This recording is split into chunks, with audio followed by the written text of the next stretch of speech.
engineer evaluating the physical condition of the property, a soils engineer looking at this, right, on and on and on. You're the only consultant they turn to for pretty much everything.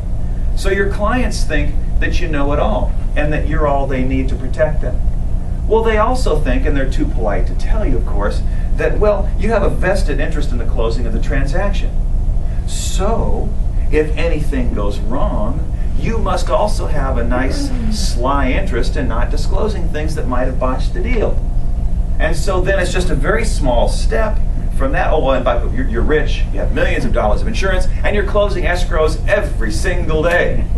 Oh, that word. It's a nice fantasy, isn't it? But your clients are thinking, they don't think how long it took for you to get that closing. You know, that may have been your only closing in a couple of months. That they don't know that. And so you tack all these together, and it's a very small logical step for them to say, well, I bought this property. It turns out there was a massive roof problem with the building. Not only did I not receive information I should have had, but the realtors must have been complicit with that seller. And therefore, I've been screwed. And not just the sellers screwed me, but the real estate professionals screwed me too. And then they come into my office screaming about fraud. So that's the ugly underlying assumptions in this field. And if we go to the next slide, Andy, appreciate it. Thanks for helping me on this. How do we combat this? How do we combat this very, very dangerous risk management attitude that your clients have, but are too polite to mention until everything goes bad, and then it blows up in your face? Well, the first thing is we need to educate our clients as to what they and what you can possibly know and what you cannot possibly know. Real estate purchase involves risk, and it's amazing, isn't it? A 5,000 square foot house somebody buys, they'll spend $3 million in this area for that property.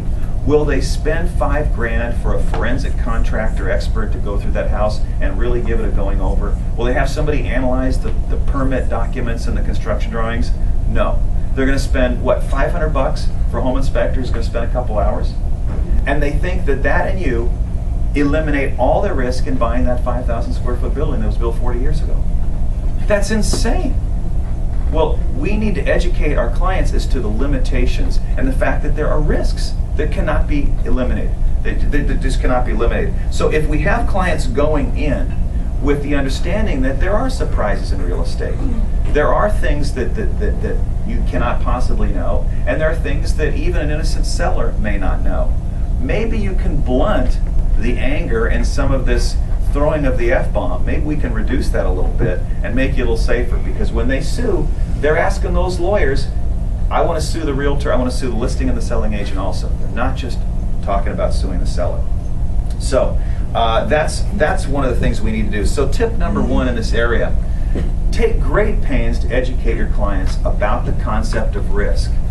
I know, we're trying to find the perfect location for them or the perfect investment for them or what have you. Yeah, that's great, that's really important. But at the same time, as you're going through this process, you have to make sure your clients go in with eyes as open as possible, right? Because then that's going to reduce the risk that later on they're going to be surprised. Well, let's move on then to the seller's property questionnaire. Against this backdrop of some of these attitudes, now, what is the seller property questionnaire all about? And of course, did we really need still another form? Well, this form, as I said a little bit ago in my nostalgia comment, this really is designed to try to blunt a number of very common lawsuit starters that we see in California in the real estate area. Many of these things have never happened to you. But you know what? I'll bet in a brokerage of this size, with a vast experience in this room, if we took an hour, and no, Jim, we won't, but if we took an hour and asked, all right, has anybody ever had an issue come up with question number one, where there was a lawsuit or a threat of a lawsuit? There are going to be 5, 6, 10 people. We could go through this 41 or 2 questions. Probably everybody in this room, somewhere or the other, has hit one of these issues at some time in your career. So the seller property questionnaire is absolutely trying to force sellers to think more deeply about things that they should be telling the buyer about, things that they might not really think are important. But we're trying to elevate their awareness of this, because some of these unimportant items have led to lawsuits. You know already, and your company policy is, the seller's property questionnaire is a standard of care item. It's been that since the day it came out. Why do I say that?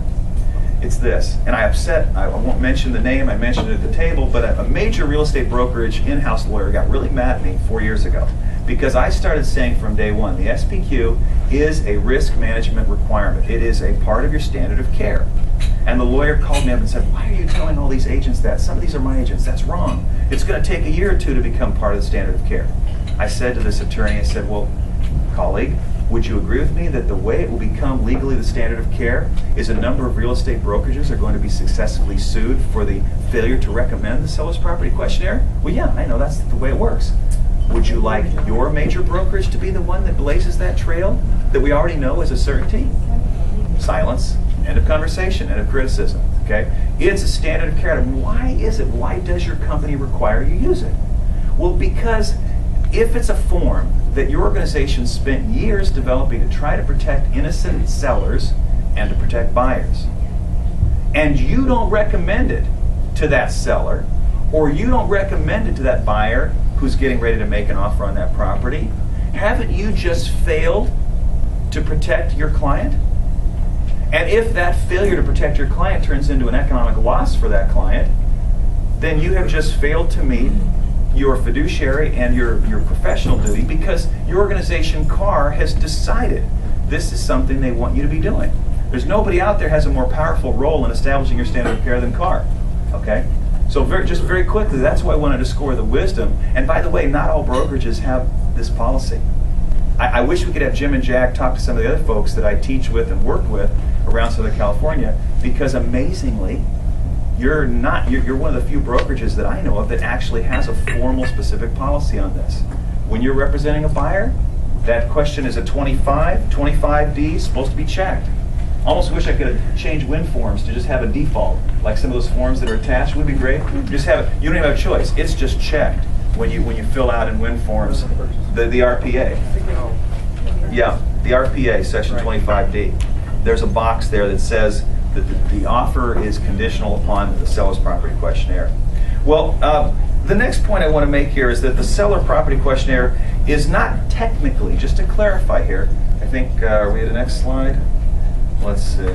Yeah, next slide after standard of care. There we go. The seller, technically speaking, is not legally required to make an SPQ disclosure.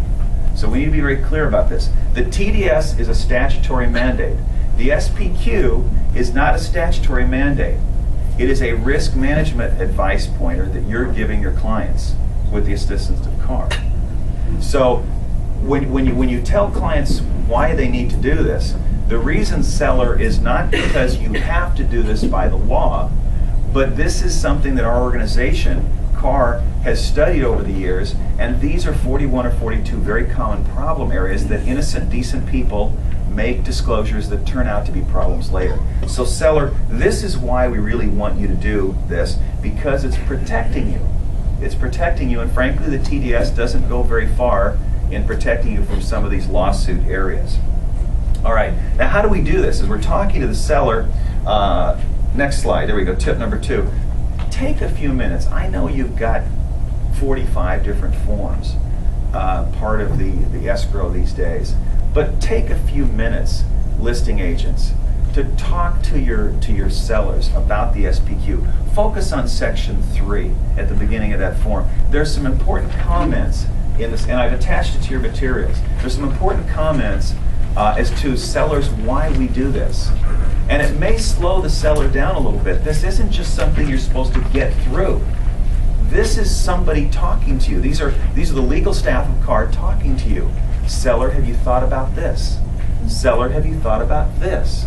Seller, have you thought about pets? Have you ever even had pets in the property? Okay? Have you thought about it?